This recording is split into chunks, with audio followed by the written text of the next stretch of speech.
Satu di dalam, satunya lagi di mulut. Keduanya di SP doang. Sambil digesek-gesekin ke dua gulung kembar itu sih Iya, bang. iya, iya. Oh, bener-bener kayak di film-film ya. Sampai dia bilang, lu boleh minta maaf gitu. Cuman lu harus sujud di kaki gua. Lu cium jempol kaki gua. Hah? Saya ngalah di situ bang. Ngelakuin bang? Saya lakuin. Anjir. Udah main bareng nih bang. Main pisau bang. Hah? Soalnya dia udah benar-benar mau masuk bang. Mau masuk saya. Gila, ngeri banget nih. Wah, dia bilang kalau dia tuh mantan pas.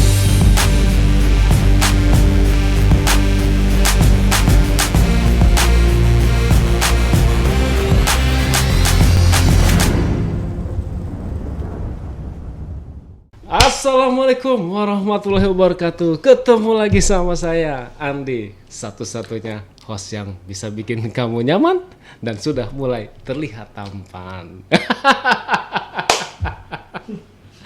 Pegang dulu. Oke teman-teman, jadi kemarin sempat terputus cerita dari Bang Agus ya, yang dia adalah seorang buronan janda. Karena waktu-waktu itu sudah malam, jadi nggak sempat kita selesaikan. Kali ini Bang Agus kembali hadir untuk melanjutkan ceritanya. Jadi nggak usah tunggu lama-lama biar teman-teman nggak pilih sirin, kita sambut aja narasumbernya. Assalamualaikum Bang Agus. Waalaikumsalam. Gimana kabarnya Bang? Wah, baik sekali ya. Baik ya? Iya, Wah, baik. udah merdeka lah sekarang ya. Oke Bang, jadi kemarin kita nggak sampai tuntas nih dengan ceritanya Bang Agus. Jadi malam ini Bang Agus kembali mau melanjutkan cerita yang kemarin ya. Betul. Oke, langsung aja deh Bang, biar nggak kelamaan teman-teman nungguin Bang. Silakan Bang. Oke. Lanjutin yang kemarin ya bang ya. Jadi sempet ini bang, beberapa waktu dari pas dia nginep di kontrakan saya itu ada konflik keluarga dia tuh. Oke. Ada konflik keluarga, entah masalahnya apa. Terus dia packing barang nih. Packing barang dia ke kontrakan saya. Oke. Dia bilang pengen nginep, pengen tinggal sama saya. Ya saya awalnya ngelarang bang. Saya bilang, wah kita belum nikah gitu, kita belum ada hubungan apa-apa nih gitu. Cuma dia dipaksa terus saya tuh. Dia bilang gak apa-apa lah, atau apalah, dia bilang bodo amat lah omongan orang gitu. Ya akhirnya ya udah deh, ayo. Tapi kita kondisiin aja ya, kalau bisa jangan sampai barbar banget gitu, jangan sampai kelihatan orang. Kayak gitu. Nah dia packing barangnya, rapi-rapihin, terus beresin di kontrakan saya. Tinggal kita bareng berdua di situ bang. Waduh, makin parah lagi. Awalnya deg-degan sih bang. Iya. Karena baru pertama kali. Saya nggak bisa bayangin posisinya Bang Agus ya, karena gini, normalnya gitu ya, kalau misalnya kita masih muda, kalau ini kan ibaratnya kita ngumpet-ngumpet gitu ya. Betul. Seneng dong biasanya kalau sama pacar gitu ya. Harusnya seneng, cuma saya deg-degan. Iya. Deg-degannya ngeri gitu. Ngeri bang. Ngeri. Tak sogok. Iya. Oke. Jadi pertama tuh takut bang, karena baru pertama kali ya punya pengalaman seperti ini, satu kontrakan bareng gitu. Yang kedua takutnya saya itu karena dia terlalu dominan. Oke. Jadi setiap pergerakan saya tuh diawasin banget bang. Mau saya ke warung kayak main handphone, sama itu diawasin banget. Bener-bener dibatasin banget saya tuh. Jadi akses kemana-mana, ngapa-ngapain saya susah banget tuh bang. Oke. Gitu. Ditambah lagi apa ya, birahinya dia tuh tinggi banget gitu bang. Gitu. Jadi dia nggak kenal waktu. Mau siang, mau sore, mau malam, kalau lagi pengen digas bang. Itu sih yang bikin saya agak trauma ya. Karena sakit banget sih waktu itu bang. Nah terus kita tinggal bareng di kontrakan itu. Selesai dia packing barang, terus kita masak buat makan malam. Setelah makan malam dia nyuruh saya mandi waktu itu. Mandi sana, dia bilang gitu kan. Emang karena saya belum mandi juga gitu bang, seharian gitu. Oh ya udah, saya mandilah ceritanya. Lagi mandi nih bang, cuma pintu saya emang gak kunci gitu, karena saya mikir ya udahlah gitu ya, saya gak kunci, saya tutup doang gitu bang. Dibuka sama dia, bret aja, bukanya mending pelan-pelan bang, dobrak sama dia bang. Wih. Gila, saya juga kaget ya, saya pikir tuh ada apa atau gimana gitu bang. Dobrak sama dia. Saya bilang, wah kenapa gitu kan. Enggak apa-apa, pengen ikut mandi aja kata dia. Waduh, kenal lagi nih saya bilang. Orang ditawarin gitu seneng bang. Wah kalau saya sih karena tahu hypernya dia kayak gimana ya, jadi takut jadinya. Iya. Gitu. Ya udahlah, mandi tuh awalnya normal, mandi ya mandi biasa gitu, maksudnya dia mandi saya mandi gitu bang. Nah terus dia kita sabunin nih belakangnya dia, katanya nggak nyampe tangannya. Ya udah, saya bantulah sabunin belakangnya gitu. Diarahin lah tangan saya nih buat main ke bawah, ke bagian belakang. Tapi iya ya normal lah bang lah ya, kita sebagai laki-laki mulailah bangun lah itu. Aduh, udah nggak bisa kontrol ya saya bilang. Udah bangun, dimasak sama dia bang, dimasak sendiri sama dia. Main lah kita di kamar mandi itu bang. Ya, 2 kali kayaknya waktu itu. 2 kali. 2 kali bang. Iya, 1 kamar di dalam, satunya lagi di mulut. Iya, yang kedua di SP doang. Oh, yang kedua di SP doang. Sambil digesek-gesekin ke 2 gulung kembar itu sih bang. Iya. Oh, bener-bener kayak di film-film. Ya begitu kurang lebihnya. Oke, udah tuh, kita udah selesai. Terus kita pakai baju gitu. Terus saya main handphone nih gitu bang, karena emang nyari kerja juga saya di sana karena belum dapat kerjaan. Nah dia ngawasin banget tuh bang, ngawasin banget setiap ini ya saya, pergerakan saya nih di handphone. Nah terus adalah chat ceritanya masuk. Nah ini nih yang saya bikin kesel juga ya bang ya. Selama saya di Jakarta tuh nggak pernah ada nomor nyasar gitu bang. Kayak salah kirim chat gitu atau gimana, nggak ada lah. Tapi pas saya di sana di Jogja itu ada aja bang nomor nyasar tuh yang tiba-tiba ngechat, manggil sayang lah atau apalah. Itu ada tuh kayak gitu. Ketahuan lah ceritanya, pas banget dia lagi ngeliat ada chat masuk perempuan gitu. Apa ya, kayak nanyain Beb gimana kabarnya gitu. Dia kaget, saya juga kaget gitu ya, karena nomor itu nggak ke-save kan sama saya. Dipikir dia itu nomor selingkuhan saya atau gimana gitu, tapi nggak saya save gitu bang. Wah abis bang saya bang. Itu pertama kali tuh saya disiksa tuh bang. Disiksa saya bang, serius. Gimana? Jadi pas dia lagi lihat handphone saya dan chat itu masuk, langsung direbut handphone sama dia. Direbut, terus dia langsung nanya dengan nada tingginya. Dia bilang ini siapa? Saya bilang saya nggak tahu gitu. Cuman dia paksa terus, ini siapa gitu. Ya saya mau jawab siapa, emang saya nggak tahu gitu ya, nggak tahu sama sekali saya. Dibanting handphone saya di situ bang, jebret aja layar tak tuh. Habis dia banting handphone, dia nampar saya. Iya, nampar dulu tuh. Didesak lagi saya tuh, siapa itu dia bilang. Saya bilang saya nggak tahu, mau bunuh saya juga emang saya nggak tahu gitu ya, saya bilang gitu. Dipukulin saya tuh bang gitu. Terus Bang Agus diam aja tuh? Saya ngindar sih bang, ngindar doang awalnya gitu, sampai udah benar-benar parah banget ya. Muka saya udah babak belur gitu. Saya mulai agak sedikit perlawanan gitu bang. Pas dia pukul saya tangkis, saya pengen pukul balik rencananya gitu, karena udah keterlaluan gitu ya. Tapi dia malah nantang di situ, nantang supaya dipukul gitu bang. Nah di situ saya mikir lagi tuh, wah ini beneran apa enggak ya pukul ya. Saya juga udah mulai kepancing nih emosi saya nih bang gitu. Cuman saya tahan lagi, enggak gitu ya. Jadi cuma saya pegang aja tangannya, Tapi kuat banget sih pegangan saya sih, sampai berbekas gitu bang, gitu. Nah sambil saya pegang itu dia nangis lah, histeris gitu bang, gitu. Dia bilang saya permainin dia lah atau gimana, dia bilang. Saya bilang kalau saya permainin dia kenapa saya harus jauh-jauh ke Jawa Tengah gitu dari Jakarta. Saya bilang gitu, logikanya nggak masuk bang, gitu. Nangis dia, terus dia bilang dia pengen ngambil nomor itu, dia pengen coba interogasi gitu. Ya udah silakan gitu, silakan. Nah brengseknya si nomor itu tuh bener-bener ngaku jadi pacar saya bang. Brengsek banget sih.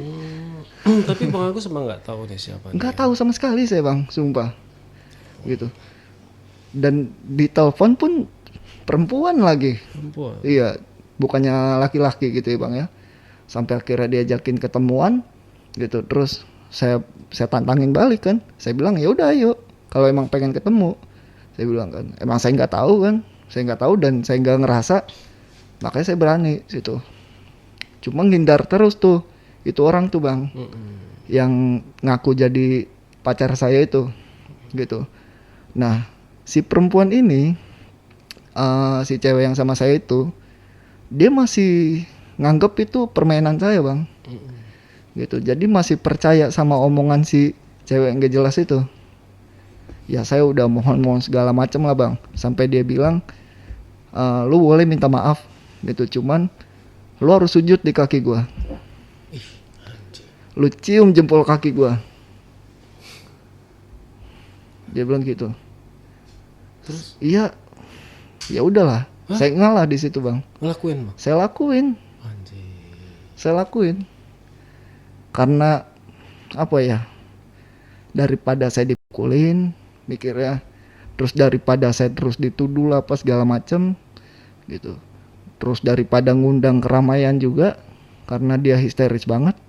Ya udah saya lakuin tuh, gitu. Akhirnya ya udah tuh selesai, dimaafin saya, terus nomor diblokir sama dia, udah tuh tidur kita.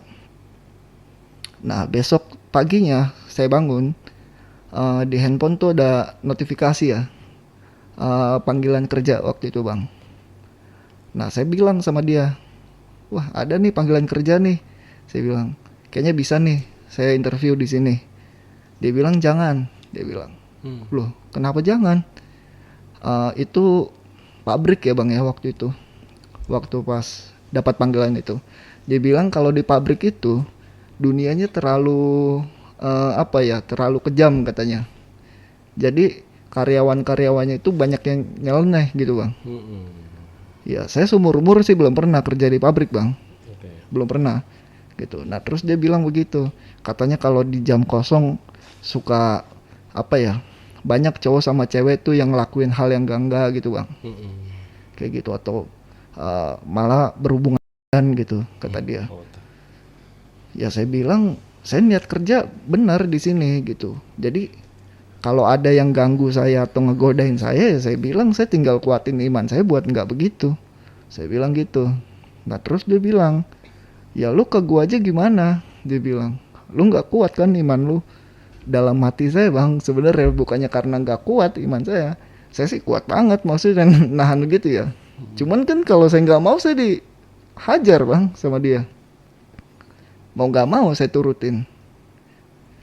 Ya udahlah, ngalah tuh saya tuh, nggak saya ambil tuh panggilan kerja itu, gitu. Sorenya ada lagi nih panggilan kerja masuk nih bang.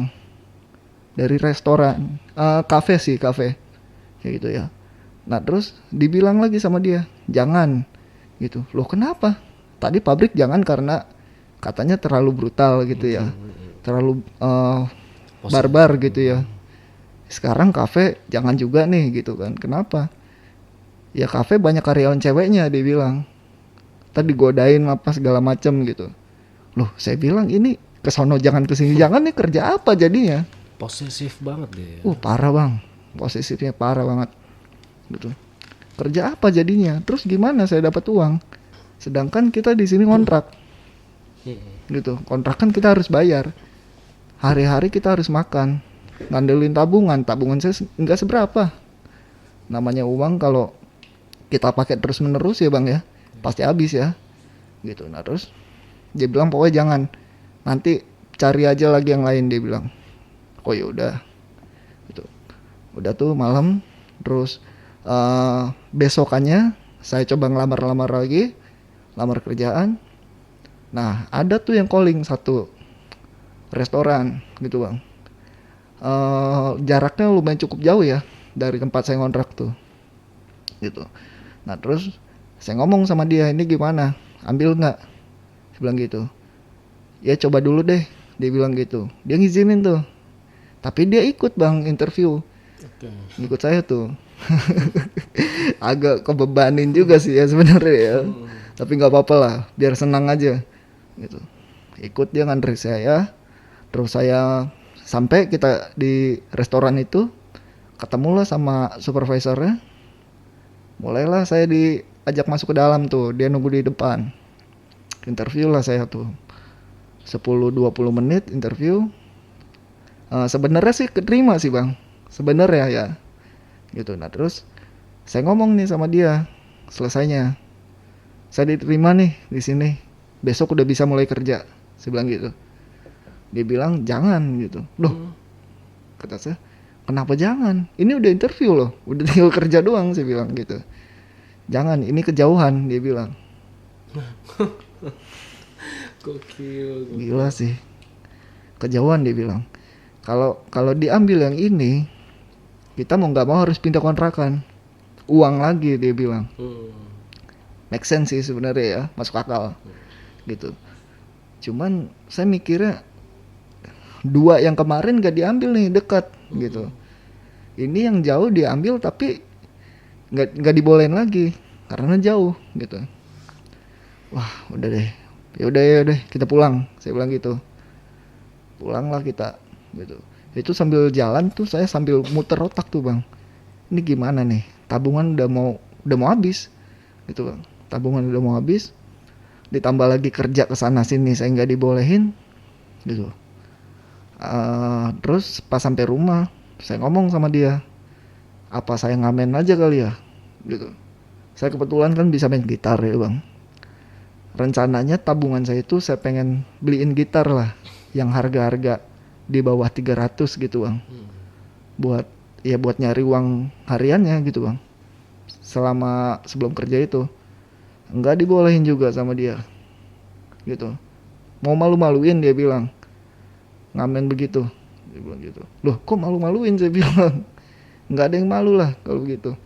Saya juga biasa di Jakarta juga suka ngamen kok kalau libur, saya bilang. Buat iseng-iseng aja. Dia tetap nggak mau, nggak ngizinin. Aduh, udah bingung saya tuh situ tuh. Mau ngapain, mau gimana gitu ya. Gitu. Sedangkan sehari-hari kita makan juga kita bingung gitu bang. Terus ada lagi nih beberapa masalah gitu bang. Ada teman saya yang ngechat nih di hari itu juga, pas abis saya pulang interview itu, ada yang ngechat teman saya nih, nanya kabar apa segala macem gitu bang. Cowok ya. Saya mikirnya tuh aman gitu karena cowok bang, gitu ya. Ternyata itu dimasalahin juga bang,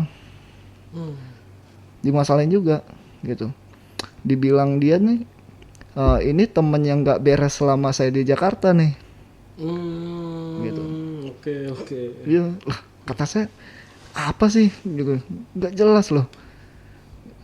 Kok dibilang teman nggak beres gitu kan? Terus dia bilang, ya udah mana sini nomornya, dia bilang. Lu kasih nomornya sini. Ya udah, saya kasih kan nomornya tuh. Saya kasih nomor ke dia, terus di chat sama dia, gitu. Nah teman saya, ya emang saya di Jakarta saya nggak ngapa-ngapain bang. Maksudnya hidupnya normal. Kerja pagi, pulang sore, tidur gitu bang. Main pun saya jarang. Paling teman-teman datang ke rumah gitu ya. Pas teman saya diinterogasi itu, ya teman saya ngomong apa adanya yang saya jalanin di rumah gitu ya. Dia nganggapnya teman saya tuh nutup-nutupin bang. Nutup-nutupin kejelekan saya. Habis saya disiksa lagi situ. Dibilang, lu bayar berapa nih orang mau nutupin kejelekan lu? Dia bilang gitu. Lah, bayar apaan gitu? Nutupin apa? Nggak ada yang tutup, saya bilang. nggak ada yang tutupin. Kejelekan apa? Nggak ada yang jelek gitu. Emang kalau dia ngomong begitu ya berarti emang begitu, saya bilang gitu kan. Kalau lu nggak percaya sama gua, ya udah nggak apa-apa. Tapi masa iya sama orang lain juga nggak percaya? Saya bilang gitu. Sedangkan kita jaraknya jauh. Main handphone pun dikontrol setiap harinya. Gimana cara gua ngontek-ngonteknya? Kong kali kongnya gitu ya. Tetap aja tuh bang, dibilangnya saya bayar dia gitu. Atau teman saya takut sama saya. Gitu. Wah nggak masuk akal sih. Abis tuh bang, saya dibantai lagi tuh situ, dipukulin lagi, ditamparin lagi, dijambakin lagi. Gitu. Saya nggak pernah ngelawan bang. Dari tindakan-tindakan dia itu ya. Nah singkat cerita, dapatlah saya panggilan kerja lagi. Dari sekian banyak lamaran yang saya kirim gitu ya. Itu tabungan saya udah habis banget bang, nol banget uang saya. Jadi hari-harian tuh dari dia semua. Entahlah dia dapat uang dari mana. Nah saya ngomong sama dia nih, ada nih panggilan kerja. Itu lumayan jauh juga sih, lumayan jauh sih dari tempat saya. Nah terus dia bilang, ya udah coba di ini dulu, dicoba sana kalau pengen interview. Dia bilang gitu. Nah, saya tuh mikir di situ ya, karena saya nggak punya uang buat transport gitu ya ke sana. Saya bilang, wah kayaknya nggak bisa diambil deh, gitu. Loh emang kenapa? Ini bagus loh katanya. Restorannya restoran besar gitu. Terus juga kelihatannya rame gitu. Mungkin gajinya menjanjikan, dia bilang gitu. Ya saya ngomong, saya bilang saya udah nggak punya uang buat ke sana. Dikasih lah saya tuh uang sama dia. Nih, pegang buat ongkos pulang pergi, dia bilang gitu. Awalnya saya ragu tuh buat pakai ya bang ya, karena saya udah terikat banget nih di sini nih, terikat secara batin gitu ya bang ya. Jangan sampai terikat juga secara ekonomi. Betul. Pengennya begitu. Cuman saya pikir-pikir lagi, kalau nggak diambil juga sayang juga bang. Ya jadi saya ambil lah gitu, dengan harapan saya tuh saya pengen kerja dulu, terus nanti uangnya uang yang dia kasih ke saya ganti gitu, rencananya begitu kayak gitu ya. Nah terus saya jalan interview di sana, terus diterima tuh bang, diterima kerja di satu restoran itu. Emang besar sih restorannya sih, dan karyawannya cowok semua bang. Iya, kebetulan saya kerja tuh ngelamar di bagian dapur. Karyawan cowok semua, gitu ya. Nah udah tuh, saya pulang, saya ngomong ke dia, diterima, saya bilang. Terus gimana nih? Saya bilang, kita pulang pergi atau gimana? Gitu. Nah terus dia bilang, enggak, kita cari kontrakan aja di daerah sana. Waduh, uangnya gede banget kalau kita ngontrak lagi mah. Saya bilang gitu kan. Karena kan biaya perabotannya gitu, pindah-pindahannya gitu yang lumayan ya bang ya. Jadi udah ada beberapa perabotan lah di dalam rumah itu bang waktu itu. Perabotan dia gitu, bukan perabotan saya. Dia bilang nggak apa-apa, nanti diusahain sama dia cari uangnya gitu. Ya saya sih nggak mau tahu ya maksud dia mau dapat dari mana atau gimana gitu. Nah terus dapatlah dia uang tuh, entah siapa yang ngirim, siapa yang ngasih. Dapat uang malam itu, pagi-pagi banget kita mulai packing barang nih. Kita packing barang, terus kita cari kontrakan di daerah sana yang dekat dari restoran itu bang, gitu. Nah terus dapatlah satu kontrakan tuh ya nggak besar sih, kecil waktu itu bang, cukup lah untuk berdua gitu. Terus kita bilang sama si yang punya kontrakan itu, kalau kita ini belum nikah, cuman ada rencana mau nikah, gitu. Sempat kaget itu orang sebenarnya. Loh, bukan suami istri, dia bilang. Bukan bu, gitu. Kita bukan suami istri, tapi ada rencana emang mau nikah, gitu di bulan besok, kita bilang gitu. Negosiasi akhirnya dikasih, ya udah tuh kita mulai pindah lah, beres-beresin. Nah siangnya saya mulai kerja tuh bang, ceritanya saya kerja normal gitu ya. masuk siang pulang malam, selesai pulang saya tidur gitu. Nah besok paginya saya bangun, dia minta ke saya buat konekin semua akun media sosial saya di handphonenya dia. Gila. Gitu ya. Ya saya konekin lah akhirnya gitu, karena saya nggak macam-macam. Saya ngerasa diri saya nggak macam-macam bang. Saya nggak pernah ngechatin cewek-cewek lain gitu ya. Selama di situ maksudnya. Apalagi selama saya punya orang di sebelah saya gitu. Yeah. Saya konekin lah Instagram, Facebook, segala macam gitu ya. Sampai email juga gitu bang. Udah tuh ceritanya connect. Terus saya masak di rumah buat makan siang kita. Setelah itu mandi, terus makan, terus saya berangkat kerja ceritanya. Nah terus di jam kerja saya nih bang, saya lagi kerja nih ceritanya. Ada salah satu karyawan restoran itu, pelayannya, dia manggil saya nih, bang, dia bilang, ada yang nyari katanya. Kata saya, siapa yang nyari nih? Saya orang baru di sini, gitu kan. Temen belum ada, saudara apalagi nggak punya. Saya bilang, nggak, itu mbak-mbak katanya yang nyari. Waduh, dia nih, saya bilang.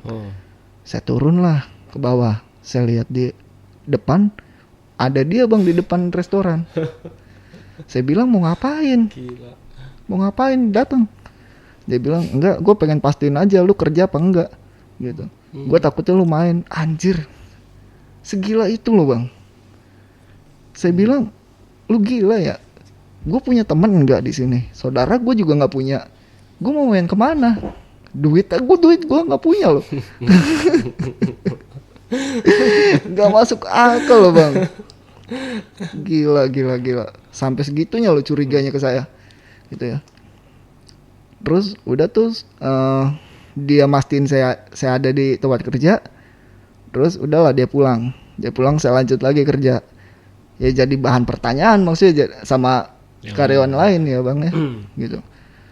Siapa itu gitu, ngapain gitu. Udahlah, saya jelasin apa adanya aja deh bang ceritanya. Pulang, saya nggak mau bahas lagi tuh sebenarnya, gitu ya. Masalah itu dibahas sama dia pulang kerjanya tuh saya, gitu. Dia bilang, soalnya dia dulu pernah punya suami, izinnya kerja, tapi pas disamperin ke tempat kerjanya nggak ada. Dia bilang gitu. Saya bilang ya udah, saya bilang gitu kan. Itu mungkin ketraumaan lu lah di situ. Cuman jangan lu samain sama gua gitu kan. Iya, suami lu itu pribumi masalahnya. Tahu daerah, banyak teman, banyak saudara. Jadi cabut enak gitu ya. Mau kemana aja bebas. Walaupun gak punya uang. Gua kan bukan orang sini. Gitu, jangan lu sama-samain gua sama dia. Gitu. Nggak mau tahu lah dia kan. Intinya dia trauma, dia harus mastiin kayak gitu. Udah tuh selesai perdebatan ceritanya. Nah dia ngorek-ngorek WA saya tuh bang. Mulai ngorek-ngorek WA, mungkin nyari kesalahan kali ya. Tapi nggak dapat kesalahannya. Facebook yang dikorek-korek sama dia. Dapat lagi lah dia chatting masa lalu saya nih bang, gitu ya. Dapat chatting masa lalu saya. Apa ya? Saya emang agak ganjen sih ngechat cewek ya bang ya waktu itu. Ya tapi karena saya ngerasa saya sendiri ya jomblo, mau ngomong apa kek gimana, selama itu nggak ngerendahin harga diri orang, saya lakuin gitu bang. Saya omongin gitu ya. Nah itu dia masalahin tuh. Dia bilang, kok lu ganjen banget sih, dia bilang. Gue nggak nyangka lu kayak gini, dia bilang. Loh, ini mah normal kali, saya bilang gitu ya. Ini mah normal, ya namanya orang kenalan, bercanda, saya bilang gitu. Semua orang, mungkin semua cowok ngelakuin kayak gini, saya bilang. Malah ada yang lebih gila gitu ya. Kadang kenal enggak, tahu-tahu ngirimin foto kawin, saya bilang gitu ya. Pap. Iya kan? Kayak teman saya, Angga. Waduh, kacau sih itu sih. Suka ngirimin pap. Iya, kalau saya enggak bang, saya normal aja gitu ya. Dianggap sama dia tuh ganjen lah apa segala macam. habis saya pukulin lagi tuh bang, sampai dia main bareng tuh waktu itu. Intinya dia ini cari masalah nih. Cari masalah bang. Padahal keadaan adem ayem aja gitu. Betul. Udah main bareng nih bang, main pisau bang. Hah? So? Dia main pisau. Wah, saya bingung sih tuh ya, gimana nih cara tenanginnya nih, gitu. Soalnya dia udah benar-benar mau masuk bang, mau masuk saya. Gila, ngeri banget nih. Wah parah sih, saya cepat sih bang, gitu. Nah terus akhirnya saya bujuk pelan-pelan, mau tuh tenang dia tuh bang, di situ. Mau tenang, mulai ngelepas pisaunya. Nah terus saya lempar jauh-jauh lah itu pisau. Saya ngomong sama dia tuh, saya bilang, semua orang tuh punya masa lalu, gitu ya. Tapi semua orang juga punya masa depan, saya bilang gitu. Jadi mungkin masa lalu orang nih begini, gitu ya. Belum tentu masa depannya juga ikut begini lagi. Nggak mungkin lah, nggak ada perubahan, saya bilang gitu. Udahlah, yang penting sekarang gue di sini, gitu. Percaya sama gue nggak bakal kemana-mana. Dan gue bakal bener-bener sama lu. Ya sebenarnya bang ya, sebenarnya kalau dia nggak bikin masalah kayak gitu, saya tuh udah mulai ada rasa, oh ya udahlah, mungkin gue udah jadi warga Jogja deh sekarang. Nerima. Iya, udah mulai nerima saya sebenarnya, udah nggak mau ada pikiran apa-apa lagi, gitu. Cuman nggak bisa bang, nggak bisa adem orangnya. Iya. Setiap adem sedikit, ada aja masalah yang dibahas sama dia, gitu. Dan dan brengseknya ya bang ya, setiap abis debat, abis marah, abis ngomel, dia selalu minta hubungan badan. Iya. Karena kalau lagi pacaran emang biasanya kalau abis berantem lebih hot gitu. Iya, dia selalu minta kayak gitu. Kalau saya ya bang ya, kalau abis debat panjang lebar gitu ya bang, rasanya pengen berhubungan tuh kayaknya malas gitu bang. Iya, karena memang karakter si wanitanya ini beda sih ini. Iya bang. Yang bikin malasnya itu suka keinget, anjir lah, ini orang ngomelnya kayak gini gitu loh. Gitu. Iya. Jadi malas gitu. Nah, pemahaman dia beda. Dibilang saya nggak sayang lah, gitu, atau udah dia nggak cantik lagi lah, atau apalah gitu. Bosen lah. Iya, dianggapnya begitu. Padahal nggak kayak gitu bang. Kalau keadaan adem-adem aja mungkin saya ngelakuinnya juga enak, gitu ya. Cuma yang dia mau tuh begitu. Dia harus berantem dulu, abis berantem baru berhubungan. Wah, udah rusak sih bang.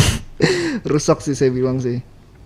Udah tuh selesai berhubungan 3 kali 4 kali waktu itu. Nah terus adem lagi, terus kita tidur. Nah besok siangnya saya kerja lagi bang. Nah terus adalah telepon ceritanya nih, telepon dari teman, cuma cewek bang, telepon cewek. Saya ada satu teman yang benar-benar mungkin saya anggap sebagai kayak adik lah, gitu bang. Dia kalau curhat ke saya kalau curhat juga ke dia kadang gitu ya. Nah dia ngechat saya tuh awalnya pertama kali tuh, dia nanyain kabar, terus nanya saya di mana sekarang. Ya saya jawab lah apa adanya ya, saya jawab. Nah terus dia telepon tuh bang, ceritanya telepon dia nangis kalau dia tuh lagi galau lah gitu bang, habis diputusin sama pacarnya. Ya saya coba ngasih ini ya bang ya, apa ya namanya ya, ngasih apa sih bang, sorry. Ngasih masukan. Iya sorry. Ya saya coba ngasih masukan lah ke dia gitu, biar dia tuh tenang gitu bang, adem lagi perasaannya gitu ya. Ya selayaknya seorang abang, gitu ya. Udah tuh dia mulai tenang, terus ditutup teleponnya. Nah saya lupa bang, lupa ngapus history. Ya, oke. Wah, karena itu posisi lagi kerja ya. Posisi lagi kerja, saya nggak fokus banget sama handphone, saya fokus sama kerjaan saya juga. Saya lupa tuh, pulanglah saya ke kontrakan.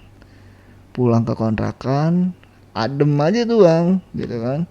Kita bercanda-canda lah gitu ya, tawa-tawa gitu. Nah terus ada pesan masuk nih, notifikasi WA. Saya buka, balas chat, selesai gitu. Nah pas saya back kembali, Itu dia ngelihat bekas chatan saya tuh sama itu cewek gitu. Nah yang dilihat sama dia soal nanya kabarnya itu bang, nanya kabar sama di mana gitu. Setelah itu kan langsung telepon tuh cewek. Historinya ada 15 menit. Wah lama juga ya. Lah mikirnya macem-macem bang. Perang dunia lagi bang. Itu jam 4 sore bang. Jam 4 sore sampai jam 4 pagi. Full pukulin bang. Gak tidur ya? Gak tidur. Dia main pisau juga waktu itu ya. Ini udah bener-bener tusuk gitu ya. Jadi antara menusuk saya atau menusuk dirinya sendiri. Jadi saya tuh udah ngebela diri saya nih, nahan buat nggak ketusuk. Saya juga nahan buat dia nggak tusuk dirinya sendiri gitu bang. NPD nih orang ini. Parah sih bang, parah sih. Nah udah tuh saya tenangin banget gitu. Saya bener-bener jelasin ke dia kalau nggak ada apa-apa ya. Sampai ditelepon juga orang itu gitu. Dia telepon maksudnya, ditelepon sama dia, dijelasin juga dia nggak ngerti juga ya. Terus dia ngajak ketemu ceritanya. Lu di mana? Dijawab sama teman saya tuh, saya di Jakarta gitu.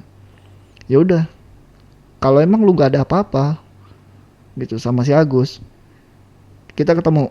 Dia bilang, gue pengen lihat muka lu. Dia bilang gitu. Saya di situ sempat ngelarang ya. Larangan saya tuh bukan karena takut saya salah gitu ya. Larangan saya tuh takut dia macam-macam di mana-mana gitu bang. Kan malu ya. Ditambah lagi takutnya banyak yang kenal sama saya gitu ya bang. Gitu. Saya sempat larang. Nah dia nganggapnya itu. Nganggapnya saya tuh takut karena saya salah. Di situ. Udah tuh berantem lagi di situ kan. Wah muka saya habis sih bang. Cakaran juga banyak banget di tangan dulu gitu. Muka babak belur, bibir jontor. Sumpah bang, jontor jadinya sih gitu. Mata biru cerita itu. Nah setelah dia udah tenang tuh jam 4 pagi itu, saya mulailah bujuk dia tuh buat tidur lah gitu bang ya. Karena saya masuk kerja tuh waktu itu jam 10 pagi. Lumayan kan waktu tidurnya ya gitu. Terus kita tiduran, dia minta peluk, saya peluk kan. Nah terus dia nangis-nangis tuh di pelukan saya tuh gitu. Dia ngomong kata saya tega banget lah apalah dia bilang gitu. Saya bilang aduh nggak ada yang tega, saya bilang lu doang mikirnya macam-macam, saya bilang gitu. Debat lagi tuh bang, udah adem padahal. Akhirnya yaudahlah saya ngalah tuh, lu mau ngomong apa kek. Bilang saya iyain aja gitu ya. Udah tuh saya tidur juga was-was nih. Saya takut banget bang. Takutnya saya tuh kalau saya tidur habis saya ditusuk nih gitu ya. Karena banyak barang tajam di situ. Jadi saya nggak tidur bang seharian itu. Saya nggak tidur. Saya coba buat nyari solusi ya bang ya dengan masalah itu. Nah singkat cerita jam 9 lah, jam 9 pagi gitu. Saya bangun, mandi, terus saya izin kerja ke dia, izin berangkat. Dia nangis lagi di situ bang. Dia nangis lagi sambil bilang, pokoknya hari ini kita ke Jakarta. Dia pesan tiketnya hari ini, gitu ya. Iya, saya bilang. Udah tuh saya berangkat, gitu. Nah terus di perjalanan saya kerja, saya sambil mikir aja itu bang. Aduh, gimana ya saya bilang. Kalau bertahan, saya mungkin nggak tahu umur saya sampai kapan. Kalau saya lanjutin, kalau saya cabut, saya bakal jadi buronan nih, gitu. Serba salah bang, waktu itu ya. Adalah warung kopi ceritanya. Saya mampir dulu sebentar di warung itu, pesan 1 gelas kopi, bakar rokok, sambil mikir lagi nih, cabut enggak gitu ya. Sedangkan duit juga nggak ada ya. Duit nggak punya. Kayaknya cabut aja deh. Saya calling lah teman-teman saya tuh. minjem duit tuh bang, dari siapa aja tuh. Akhirnya banyak yang ngerespon, pada nanya kenapa gitu. Saya bilang jangan tanya sekarang, urgent banget, kirimin aja nanti gue jelasin gitu. Akhirnya ngirimin tuh bang, beberapa temen tuh, ada yang 100, ada yang 200, ada yang 250 gitu ya. Akhirnya kekumpul uang, terus saya ke ATM tarik tunai ceritanya. Nah terus udah tuh saya carilah terminal daerah situ bang. Cari terminal, mulailah cabut saya tuh ceritanya tuh. Ya. Saya cabut ke Bekasi Kabupaten awalnya. Di perjalanan saya mikir nih, wah abis nih gue di Uber nih, abis nih gue disamperin ke rumah gitu ya. Nah terus saya calling lah adik-adik saya. Saya minta kondisiin di rumah gitu. Saya bilang saya cabut nih dari Jogja. Adik saya juga kaget kenapa gitu ya. Saya bilang udah jangan tanya kenapa, yang penting bawa orang tua kita pergi dulu, saya bilang. Ungsiin dulu kemana aja, jadi kosongin rumah, saya bilang gitu. Oh yaudah, kata adik saya tuh, dia ikutin apa kata saya, dikosongin rumah. Saya sampai di Bekasi, Bekasi Kabupaten itu, saya sambil ngechat teman saya, siapa nih orang yang bisa buat saya tumpangin gitu. Dapatlah satu teman tuh orang dari Depok. Akhirnya saya cabutlah ke Depok tuh bang, naik kereta itu. Sampai sana saya ceritain soal masalah saya. Ya abis bang, saya ditolol-tololin ya.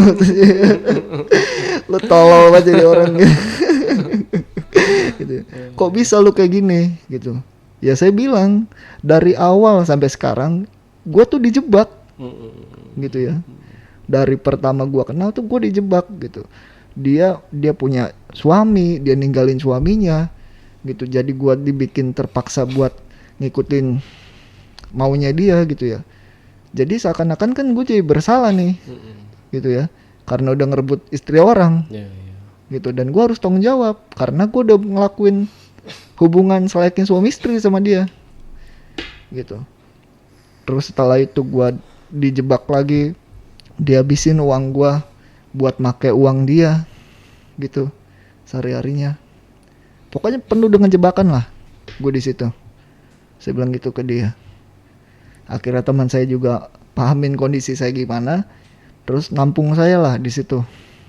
Saya sambil ngoling-ngoling teman-teman saya yang di Jakarta bang, buat nyari tahu dia beneran nyamperin apa enggak. Dan ternyata bener bang, nyamperin dia. Datang ke rumah dia. Datang dia ke rumah, menggila dia di situ bang, ngamuk-ngamuk kata teman saya tuh, gitu ya. Malu sih sebenarnya sih, malu sih saya sih, gitu. Cuma ya udahlah, bodo amat deh, gitu kan. Nah terus mulai kecium nih jejak saya nih bang sama dia. Kalau saya ada di Depok, gitu ya. Saya muter otak lagi harus kemana nih, cari tempat penampungan lagi. Akhirnya dapatlah tempat tinggal tuh di Bogor. Ada lagi teman di sana bang. Saya ke tempat teman saya. Nah terus teman saya juga nanya juga kenapa gitu. Ya saya jawab lagi kenapa saya begitu gitu. Nah sambil saya ngontek teman saya di Depok itu. Dan benar disamperin ke sana bang. Oh dinyamperin juga? Iya. Oh gila sih. Itu selang beberapa jam doang. Untungnya saya udah cabut duluan. Gitu ya. Gila. Benar-benar dikejar-kejar saya bang. Gitu. Saya di Bogor pun nggak nyaman ya rasanya ya, karena saya tahu dia nyamperin ke Depok gitu. Nah terus saya bilang saya nggak bakal lama nih di sini nih, gitu. Paling besok pagi banget saya udah cabut. Saya bilang gitu. Lu mau kemana? Kemungkinan gue nyebrang ke Sumatera. Saya bilang gitu. Yakin lo? Ya yakin. Ada nggak kawan di sana atau gimana yang bisa nampung? Ya sebenarnya sih nggak ada. Udahlah. Marginal aja deh gue deh di jalanan. Saya bilang gitu. Aman nggak? Aman udah gitu saya bilang. Ya udah Pagi jam 5 besoknya saya cabut lah mulai. Saya cabut ke Pelabuhan Merak, terus nyebrang ke Lampung gitu. Di sisi lain juga saya sambil kontak teman saya yang di Bogor itu, dan ternyata benar. Dia datang ke Bogor juga. Entah dari mana bang infonya bang. Entah dari mana. Saya sih ngerasa sih ada musuh dalam selimut juga sih bang. Ada teman-teman saya ini yang ngasih tahu dia. Ya mungkin karena temannya abang merasa terpepet juga gitu. Nah itu kebanyakan yang ngasih tahu tuh ngomongnya gitu bang. Iya, dan soalnya dia kan berisik kan pasti kan rame situ. Banyak ancaman-ancaman lah gitu ke teman-teman saya tuh. Akhirnya mau nggak mau dikasih tahu gitu ya. Udah tuh saya udah di Sumatera, saya ngerasa udah mulai agak tenang nih gitu, udah agak tenang. Terus ya sambil calling-callingan juga sama saudara, sama teman, sama keluarga juga gitu. Dapat 1-2 minggu kayaknya waktu itu saya di Sumatera, itu keluarga masih belum berani saya taruh rumah bang. Adik saya tuh saya masih suruh ngungsi dulu gitu ya. Sampai akhirnya pas di 2 minggu itu saya inilah mulai berani nih. Keluarga saya bilang yaudah pulang, saya bilang gitu. Pulang lah ceritanya. Pas pulang itu 2 hari setelah keluarga pulang, ternyata pas banget dia nyamperin tuh bang. Datang ketemulah sama keluarga saya di situ. Ngomong lah dia yang enggak tuh ke keluarga tuh ceritanya. Keluarga juga kaget ya. Kenapa kayak gini gitu. Perasaan baik-baik awalnya gitu ya bang. Gitu. Nah tapi dia mengakui sendiri. Dia mengakui sendiri kalau masalah itu emang dia yang bikin gitu bang. Dia tuh pengen saya tuh selalu ada buat dia. Sebenarnya sih nggak harus dengan cara kayak gitu, saya bakal ada terus sebenarnya. Gitu ya. Terus sampai dia ngaku juga kalau dia sering mukulin saya di sana gitu. Dia bilang penjelasannya karena dia trauma. Dia sering mukulin katanya sama mantannya gitu. Terus juga dia bilang kalau dia tuh mantan pasien bang. Pasien apa? Pasien RSJ. Oh alah. Oke. Di situ makanya saya dan keluarga tahu gitu kenapa dia tuh ya mungkin dibilang sakit kali bang ya. Psikologinya ya. Gitu. Wah gila sih. Pantesan saya selama ini kayak gini ya. Saya bilang ternyata latar belakangnya begitu loh. Tapi yang saya masih sanksi sih, apa benar dia punya suami? Punya bang. Punya. Tahu, Bang Agus tahu. Tahu bang. Karena waktu itu sempat ke gap ceritanya. Oh pernah ke gap. Jadi ceritanya kita sempat selfie berdua gitu kan. Nah terus selfie pakai handphone dia, dan dia nyimpen. Saya nggak punya fotonya nih bang. Nggak punya foto hasil selfiean kita berdua gitu. Tiba-tiba si mantan suaminya itu nelpon dia, ngomong katanya wih udah punya suami baru gitu kan. Gitu ya pokoknya bilang katanya oh ternyata ini ya alasan lu ninggalin gua gitu. Nah terus dia nuduh saya tuh bang, lu ngirim ya ke suami gua, ke mantan suami gua. Loh kok ngirim? Dia bilang enggak, lu pasti ngirim nih, lu sengaja kan biar kita hancur, biar dia datang sini, terus lu lepas dari gua. Loh, gua punya enggak fotonya? Saya bilang, gua nggak punya fotonya, gua nggak punya nomor suami lu. Gimana cara gua ngomong ke suami lu? Saya bilang begitu. Tetap aja saya dituduh tuh bang. Oke. Dan sekarang udah berapa lama? Nah, pas kejadian dia mulai ketemu keluarga, akhirnya dia udah mulai pasrah lah situlah. Dia minta maaf gitu ya soal kejadian itu. Itu barang-barang saya di Jogja semua bang, sampai ijazah juga di Jogja juga. Masih sampai sekarang.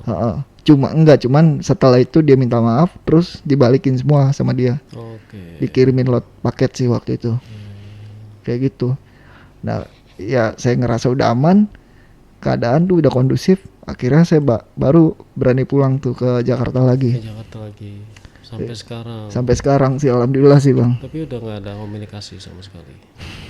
Nggak ada bang. Nggak ada. Iya, ngeri juga sih. Gitu. Ngeri bang. Gila sih. Ngeri. Ya. Cuma sebenarnya mah sayang sebenarnya sih bang. Ya gimana satu atap berdua gitu kan. Iya. Kita udah tahu bentuknya gimana. Sebenarnya kalau dia nggak kasar atau Iya. dia nggak emosian atau nggak Dia happy nggak segala neko-neko. macam sih ya, mungkin masih bertahan sampai sekarang gitu ya. Ya kemungkinan besar saya masih di sana Iya. kalau dia nggak macam-macam. Karena saya udah mulai bisa nerima gitu bang. Oh ya udahlah mungkin takdirnya di sini gitu. Karena gini sih memang senormalnya orang pacaran ya. Misalnya nih memang hubungannya udah terlalu jauh nih, tapi dalam konteks dia memang belum menikah gitu. Ya. Ribut-ribut kayak gitu tuh pasti ada. Nah, yang bahkan sampai ke fisik juga gitu ya. Dan sebetulnya itu karena sifat kekanak-kanakannya dia gitu. Iya. Biasanya kan gitu kan ya. Tapi kalau dalam hal ini karena dia sudah cukup berumur gitu, dan saya dengar dia mantan pasien RSJ, ya inilah bang sumbernya ternyata gitu ya. Iya, kayak gitu. Jadi dia bilang dia sempat dirawat ya karena itu ketraumaan dia karena di KDRT gitu bang. Iya, Dia trauma berat lah gitu sampai akhirnya harus masuk di RSJ itu. Ya akhirnya dia nggak tahan dengan suaminya mungkin karena dia maunya dia yang punya peranan gitu. Nah itu bang, nggak tahu dia pengen punya peranan, nggak tahu dia jadiin saya sebagai pelampiasan. Iya. Mungkin dia punya dendam sama cowok gitu kan. Terus ngelihat saya nih, jadi bawanya kesel, benci gitu. Mungkin ya. Ya, jadi pelampiasan sih. Terus dilihat Bang Agus orangnya masih mau ngalah gitu kan. Udahlah, gua manfaatin aja gitu. Aduh, Bang Agus. Tambah lagi Agus satu lagi yang gini ya. Tambah lagi satu lagi Agus yang gini ya. Tapi saya sih nggak, pasti mencekam sih ya waktu sama-sama dia itu. Dan Tidur nggak bisa, makan nggak enak bang. ya di lain sisi jadi yang free sexnya itu jadi nggak ada kenikmatan lah ya. Nggak ada bang. Nggak menikmati, Nggak ada, bener-bener nggak ada. akhirnya malah terpaksa gitu ya. Bener-bener terpaksa banget saya tuh. Terpaksa ya, dikiranya enak nggak taunya menderita. Wah itu menderita banget bang. Mau kita lampiasin atau enggak tetap menderita kitanya. Itu sampai merah begitu kali ya sih. Bukan merah lagi bang. Itu mah pucet udah. Kalau besi kan dipanasin sampai merah banget, merah membara gitu. Oh ini mah udah pucet bang, udah nggak ada darahnya lagi mungkin. Gila sih. Orang dihabisin habis banget. Dalam satu hari tuh nggak mungkin satu atau dua bang. Setiap hari tuh bisa 4-5 kali. Waduh, Setiap hari loh bang. setiap hari ya.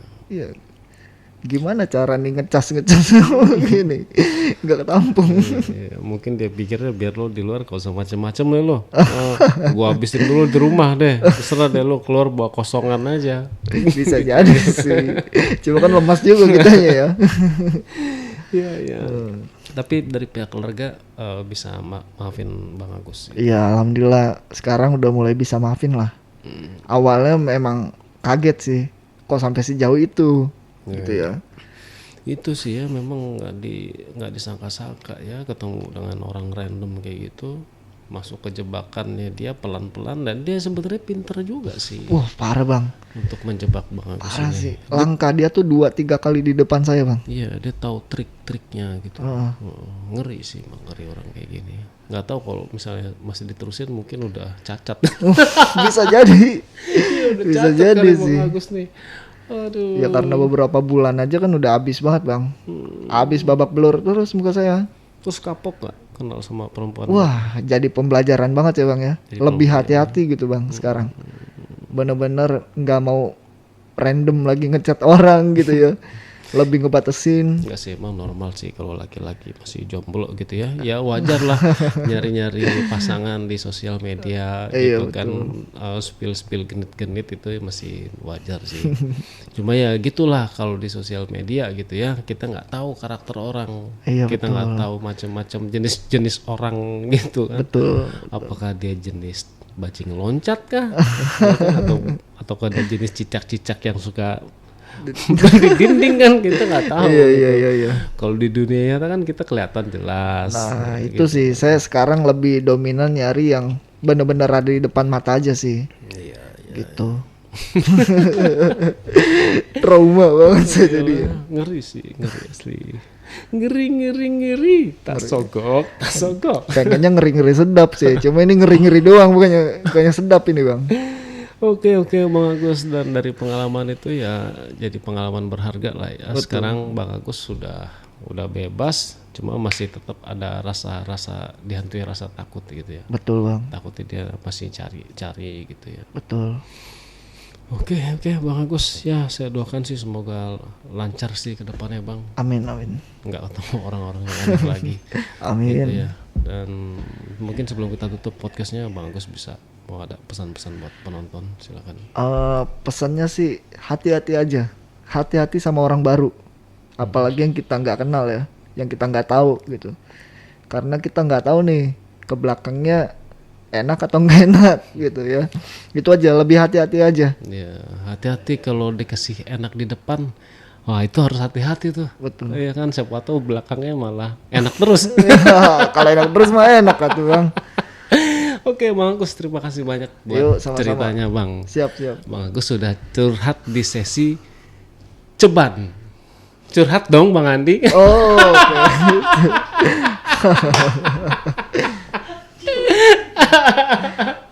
Oke, makasih Bang Agus ya. Iya, sama-sama. Oke, penonton, itulah cerita dari Bang Agus. Mudah-mudahan bisa jadi pembelajaran buat teman-teman semua. Buat teman-teman juga nih yang mau curhat di sini, mau duduk di sini, teman-teman bisa menghubungi admin di 0858 47683. Jangan lupa follow juga akun Spotify Ali Jejak Backpacker. Kasih bintang 5. Terima kasih. Wassalamualaikum warahmatullahi wabarakatuh. Oke, Bang Agus, makasih banyak Bang. Siap, sama-sama, Bang. Ya. Oke. Sampai jumpa.